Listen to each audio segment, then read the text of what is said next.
La otra cara es una cara que nos toca y nos toca muchísimo como colombianos, Ana María, y es el drama de las familias de los secuestrados. Y lo digo porque aquí en Colombia, hay por lo menos 250 secuestrados en este momento. Hay más secuestrados aquí en Colombia que los que tiene Hamas allá en la Franja de Gaza. Vimos, seguimos y reportamos lo que pasó con las familias en Israel, de los otros secuestrados que todavía no entrega este grupo terrorista, por lo menos 220. Historias muy fuertes que nos hacen recordar nuestra propia historia de lo que hemos vivido aquí en Colombia con el secuestro, Ana María. Giovanni, pues han sido momentos muy difíciles para las familias que no recibieron a sus seres queridos en esta primera tanda de rehenes liberados o que no saben si serán liberados en los próximos días. También hay quienes 48 días después de la masacre pues aún no saben si sus seres queridos están vivos, si fueron secuestrados o si fueron asesinados. Horas de júbilo convertidas en milagro después de 48 días de secuestro para 24 familias, quienes volvieron a la vida tras la liberación de sus seres queridos, pero aún hay más de 200 familias que no solo no saben qué va a pasar con sus seres queridos secuestrados, sino que no tienen la certeza si están vivos o muertos. Creo que es complicado porque estoy muy feliz por ellos y por sus familias porque regresaron y ahora están a salvo, pero me pregunto qué significa eso sobre mi abuela y su condición médica. Me pregunto si eso significa que el estado de salud de mi abuela empeoró y no la dejarán regresar a casa porque no quieren que el mundo vea su condición, o tal vez significa que ella no ha sobrevivido a esto. El calvario sigue para quienes permanecen a la espera de noticias de sus familiares secuestrados. La primera vez que recibimos una señal de que alguien de nuestra familia está vivo fue hace un par de días cuando vimos el video que Hamas publicó, donde vimos a mi hermana. Ella es la que habla allí, junto con otros 2 rehenes. Así describen una pesadilla que está por cumplir 2 meses, aún en medio de la esperanza que sus seres queridos sean liberados en los próximos días. Cada mañana todavía me despierto pensando si esto es un sueño. Sabes el momento en que te despiertas y no estás seguro de si lo que pasó ayer es parte de un sueño o no. Así es como me despierto. Este hombre israelí, Johnny Asher, tiene a su esposa y sus 2 hijas secuestradas. Las últimas 24 horas fueron muy difíciles. Trato de mantenerme fuerte. No es sencillo saber que tus 2 bebés y tu esposa, toda tu familia, lo más preciado que tienes, está cautivo. El presidente Biden asegura que trabajan día y noche por el pronto regreso de los secuestrados. En los próximos días esperamos que decenas de rehenes sean devueltos a sus familias. También recordamos a todos los que aún están detenidos y renovamos nuestro compromiso de trabajar también por su liberación. 2 mujeres estadounidenses y un prisionero de 4 años. Tampoco nos detendremos hasta que traigamos a estos rehenes a casa y tengamos una respuesta sobre su paradero. Israel ha sido enfático en que la guerra no se acabará cuando termine la tregua, mientras Hezbollah siga siendo una amenaza latente. Está el grupo chiita Hezbollah, el grupo que se lo define como como proxy de Irán. Obviamente que allí incluso el peligro podría ser mayor todavía, puesto que el arsenal y el tipo de armamento con el que cuenta Hezbollah tiene un poder mucho mayor todavía que el Hamas, que es sunita en la Franja de Gaza. Por ahora, Israel avanza en la segunda fase de la guerra una vez termine la tregua. Sin duda es una excelente noticia que se haya empezado a implementar esta tregua y este intercambio, por una parte de los rehenes israelíes en manos de Hamas y por otra parte los presos que sin muchos juicios formales y sin muchos argumentos en muchos casos estaban en manos de las autoridades israelíes, los presos de Hamas y los presos palestinos. Digo que es una buena noticia por razones obvias, porque en medio de la opción bélica, de la opción violenta, de la opción de la guerra, esta posibilidad de dialogar, de encontrar un mínimo mínimo de civilidad en medio del conflicto es una buena noticia. Acuérdense ustedes que el conflicto que se inició por allá al final de la primera semana de octubre ya ha cobrado más de 15.000 víctimas mortales, alrededor de 14.000 de parte de los palestinos y alrededor de unos 2.000, cerca de 2.000 de parte de los israelíes. Y esto significa que un conflicto que ronda esas cifras de víctimas fatales, 15.000, 16.000 personas asesinadas en apenas semanas, claramente recibe como una ráfaga de aire fresco el que puedan funcionar los diálogos, el que pueda funcionar la vía de la transacción, el que pueda funcionar la sensatez. Aquí hay que darle un crédito inmenso a Qatar, que ha oficiado como mediador y que ha persuadido a las partes, pero especialmente que ha persuadido a Hamás de tener este intercambio. Acuérdense ustedes, es una tregua de 4 días, en principio 4 días, que se puede ir extendiendo a medida que siga habiendo intercambio de prisioneros y rehenes por una parte y por otra, pero en estos 4 días se aspira a que haya una liberación de más o menos 150 rehenes de parte de los 150 presos de parte de los israelíes, que son presos palestinos, y que por su parte Hamás libere más o menos 50 de las personas que tiene en su poder, de los rehenes que tiene en su poder. El día de hoy ya hemos visto más o menos 24 personas liberadas por parte de Hamás, 39 personas liberadas por parte de Israel, 60 camiones que han entrado de manera humanitaria a proveer desde combustible, pasando por alimentos, pasando por agua a las distintas instancias, y en medio de todo la gran tensión, porque acuérdense ustedes que este abastecimiento de provisiones, este abastecimiento de combustible se da siempre con la condición de que no llegue a Hamás, pero que sí llegue a los centros vitales, por ejemplo, de atención médica, por ejemplo, de refugiados, etcétera, etcétera, pero también sabemos que Hamás está detrás de algunos de esos centros médicos, que los usa exactamente como parapeto, los usa exactamente como escudos en medio de la guerra. Ojalá que esta tregua de 4 días siga avanzando, que este intercambio de personas siga avanzando y que muestre que la vía de la civilidad, que la vía de la negociación, que la vía política y del diálogo es una vía alternativa verdaderamente viable frente a que vuelva a recrudecerse el conflicto, a que al final de los 4 días estemos, pues sí, con un saldo muy positivo en el intercambio de personas, pero volviendo a la crueldad de la guerra. Recuerden ustedes, alrededor de 15.000 o más de 15.000 muertos en solo cuestión de unas cuantas semanas es un saldo lamentable desde todo punto de vista, indeseable desde todo punto de vista, cercano a la barbarie, y esto es una bocanada de aire fresco, esta tregua y este intercambio que ojalá marque luces para este conflicto. Vamos a ver qué va a pasar entonces con esta tregua, si se va a extender, por ahora es de 4 días. Ana María, volvemos a nuestro país. Hoy se están cumpliendo 7 años de la firma del acuerdo de paz con las FARC, un acto de conmemoración en el que hubo pronunciamientos fuertes por parte del expresidente Juan Manuel Santos. Jenner, 7 años que se conmemoraban, se estaban celebrando, pero sí, el expresidente Juan Manuel Santos pues lanzó duras críticas a la implementación de estos acuerdos, también a la poca inversión, a cómo el gobierno pues le ha dado legitimidad a las disidencias de las FARC. El presidente Gustavo Petro fue uno de los grandes ausentes en este evento. Hoy en el Centro de Memoria Histórica se conmemoraron los 7 años de la firma del acuerdo de paz entre el gobierno de Juan Manuel Santos y las extintas FARC.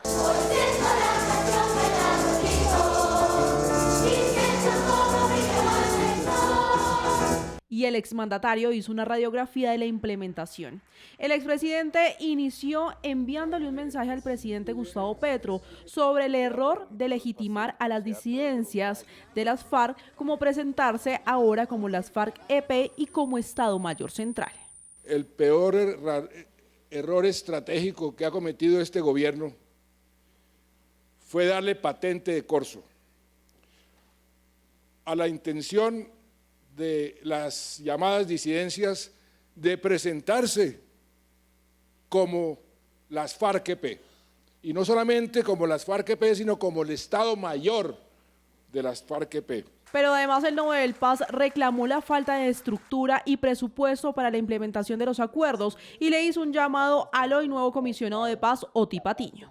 Espero que el nuevo comisionado de paz venga cargado de decretos y de presupuesto para volver a nombrar un responsable de la implementación, que esa ha sido una de las graves fallas. No hay quien responda por la falta de implementación. El exmandatario también hizo un duro señalamiento a las disidencias de las FARC, al mando de alias Iván Mordisco, a quienes acusó de ser los principales responsables de la muerte de excombatientes que firmaron la paz. Me preocupa personalmente es el número de asesinatos de los firmantes de la paz, 406. ¿Y por cuenta de quién?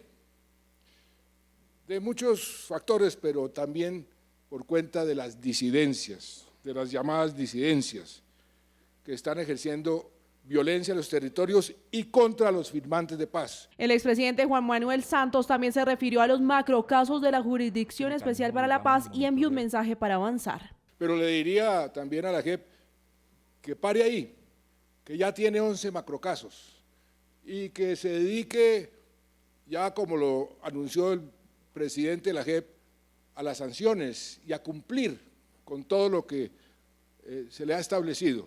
Finalmente, Juan Manuel Santos le hizo una petición al presidente Gustavo Petro para que avance en la implementación de los acuerdos del Teatro Colón. Con mucho respeto al propio presidente Petro, que infortunadamente nos había prometido que venía hoy, pero acaba de anunciar que no viene.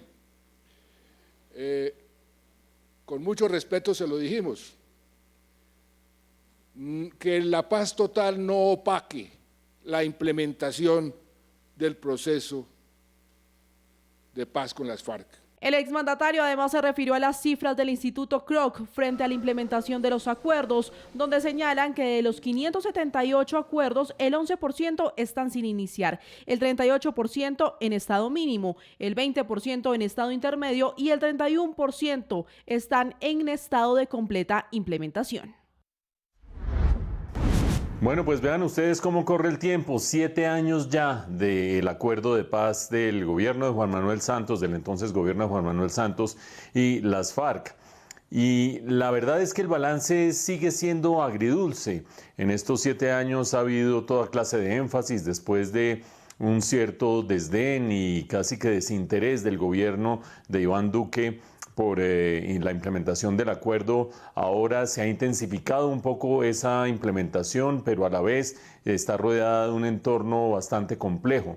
Los logros, por supuesto, son los que tienen que ver con el haber desmovilizado más de 13.000 personas, hombres y mujeres, que optaron por la vía de las instituciones, que optaron por la vía de la paz, que optaron por la vía de los proyectos productivos, en lugar de estar teniendo un fusil entre las manos y luchando contra las instituciones.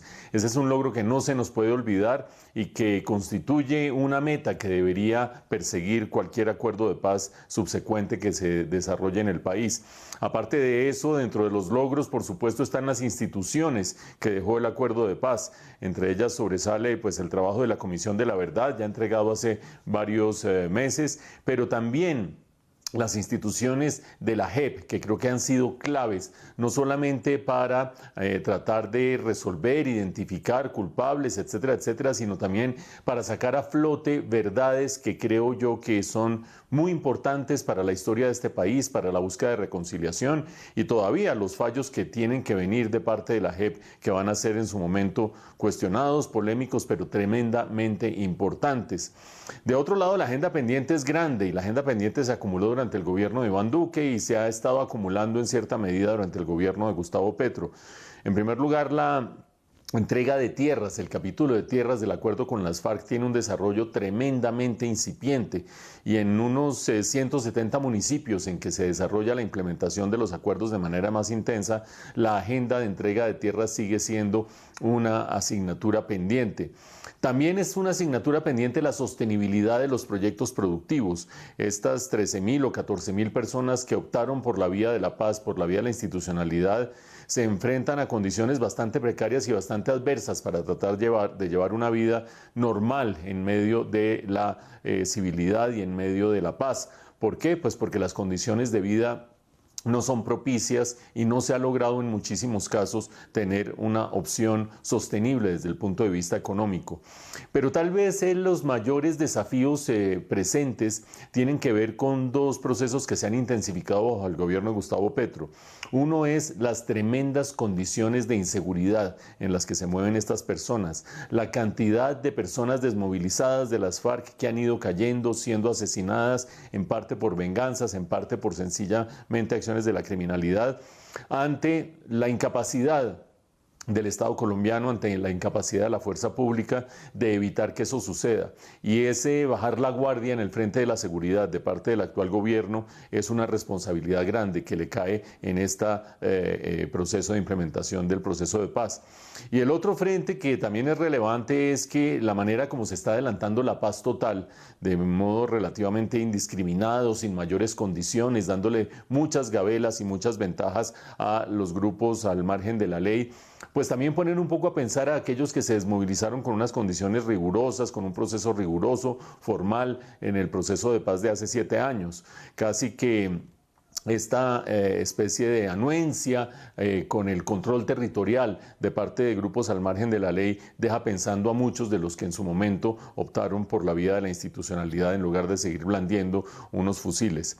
Así están en los 7 años del proceso de paz y habrá que ver cómo sigue la implementación en adelante en medio de tantas dificultades. Y sigue la incertidumbre por la elección del próximo alcalde de Santa Marta. En las últimas horas, el Tribunal Superior de esa ciudad tumbó la tutela que ordenó inscribir la candidatura de Jorge Agudelo en el preconteo. Tras esta decisión, la comisión escrutadora cuenta como no marcados los votos por Agudelo y Carlos Pinedo sería entonces el vencedor. No obstante, desde el gobierno están pidiendo a la Corte Constitucional revisar este caso. En toda una novela se convirtió la elección del alcalde de Santa Marta, un culebrón que tiene como protagonistas a Jorge Agudelo y Carlos Pinedo, los dos candidatos que hoy se disputan el cargo. El inicio de esta historia se remonta al pasado 28 de septiembre, cuando el CNE tumbó la inscripción de Patricia Caicedo, hermana del exgobernador del Magdalena, Carlos Caicedo. Entonces Jorge Agudelo apareció como el plan B, pero no pudo inscribirse antes del 29 de septiembre porque la decisión no estaba en firme. El 10 de octubre, un juez laboral ordenó a la registraduría inscribir a Agudelo, quien finalmente apareció en el tarjetón y ganó en el preconteo con tan solo 282 votos de diferencia. Pero en las últimas horas, esta novela tuvo un giro inesperado que le pone más suspenso al desenlace. El Tribunal Superior de Santa Marta dejó sin efecto la tutela que le había permitido a Agudelo inscribirse. Este nuevo capítulo llevó a que la comisión escrutadora dejara de contar los votos, lo que supuestamente le daría la victoria a Carlos Pinedo. Se pronunció en derechos, se hizo justicia, acogió el fallo del Honorable Tribunal del Departamento del Magdalena y pues se le notificó al señor Jorge Agudelo que sus votos quedaron como votos no marcados y no puede seguir participando dentro de la comisión escrutadora. ¿Esto qué significa, doctor Carlos? Esto significa que el alcalde de Santa Marta es Carlos Pinedo Cuello. Agudelo fue sacado del lugar donde están escrutando los votos. El ex candidato de Fuerza Ciudadana anunció que seguirá en la batalla, pues en sus palabras, él fue el ganador de la contienda. Es realmente un adefesio, es una infamia, realmente. Acá ya esto es corrupción. ¿Cómo es posible que a la fecha de hoy el tribunal pretenda suspender los derechos de una persona que ya participó? La tutela tenía un fin, un objetivo central, que era inscribirme. Incluso el presidente Gustavo Petro se pronunció por el giro en esta historia. Lo que tenemos es una burla al voto ciudadano de Santa Marta. Artículo 73 de la Convención Americana de Derechos Humanos. No se pueden quitar derechos políticos sino por sentencia de juez penal.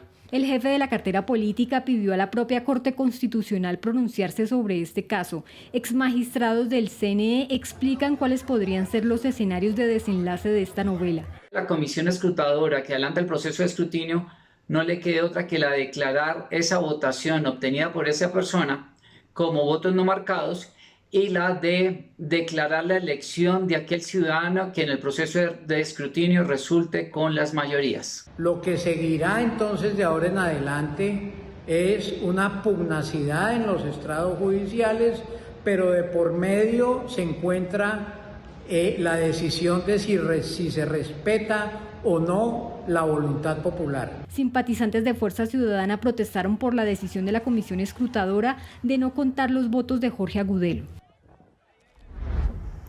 Bueno, pues esta situación de la alcaldía de Santa Marta es casi que una telenovela cuyos capítulos todavía no se han emitido en su totalidad.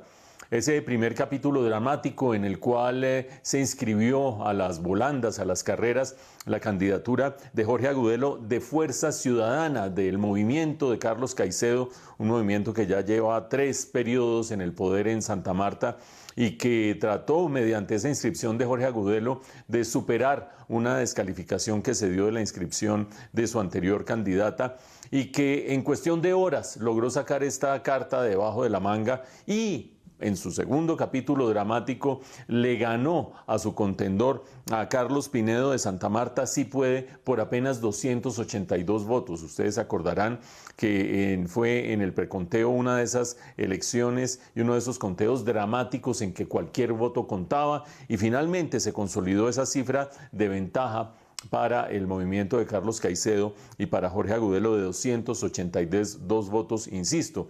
Y creíamos que ahí había terminado el drama y que el movimiento de Carlos Caicedo había vuelto a tener una victoria para un cuarto periodo cuando viene este resultado de la justicia. Ustedes se acordarán que Jorge Agudelo pudo inscribir su candidatura gracias a una tutela y al fallo de un juez alrededor de una tutela que permitió que se inscribiera esa candidatura. Tuvieron lugar las elecciones, vino este final dramático y vino el triunfo de Jorge Agudelo.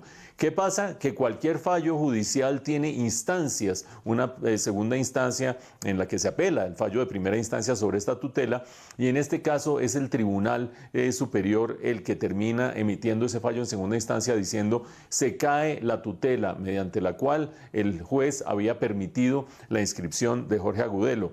Y lo que argumenta el tribunal es que no se cumplieron las condiciones legales y constitucionales para una adecuada inscripción de esa candidatura. Es decir, que ese correr a las volandas, esa inscripción a las carreras no había cumplido idóneamente con las normas que se requieren para la inscripción de una candidatura. De inmediato, pues se anulan los votos de Jorge Agudelo y queda el que estaba en segundo lugar, queda como candidato ganador, insisto, Carlos Pinedo de Santa Marta sí puede. ¿Por qué digo que este capítulo puede no ser el último?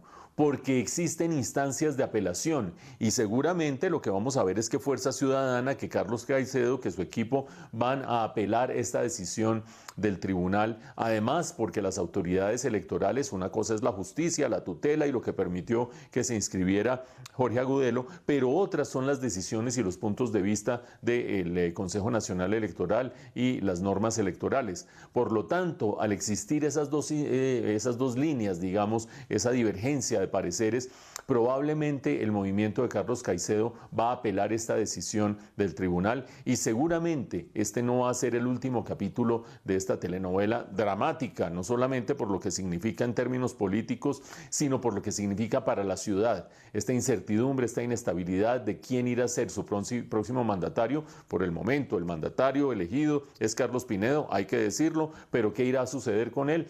Va en detrimento de la ciudadanía de Santa Marta. Y vean ustedes lo que termina sucediendo cuando las normas electorales se les terminan torciendo un poquito el pescuezo para inscribir al uno, para inscribir al otro, para meter al que no estaba, y eso termina dando como resultado estas situaciones complejas, confusas y hasta cierto punto caóticas.